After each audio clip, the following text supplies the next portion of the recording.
আমালুহু, মানুষ যখন দুনিয়ার থেকে চলে যায় তার সমস্ত আমলনামা বন্ধ হয়ে যায়, তিনটা আমলনামা চালু থাকে। আও ইলমিন ইউনতাফাউ বিহি, যদি কাউকে সে ইলমে দ্বীন শিক্ষা দেয়, কোরআন শরীফ শিক্ষা দেয়, হাদিস শরীফ শিক্ষা দেয়, তাহলে এই উপকার সে কবরে যাইয়া পাইব আলহামদুলিল্লাহ।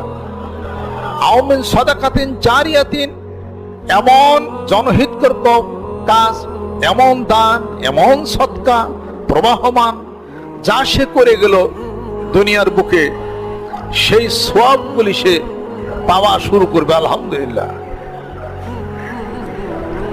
3 নম্বর, আও ওয়ালাদিন সলিহিন ইয়াদউ লাহু, নেককার ছেলে সন্তান পৃথিবীর বুকে রেখে গেল, যারা নাকি পিতা মাতার জন্য দোয়া করবে।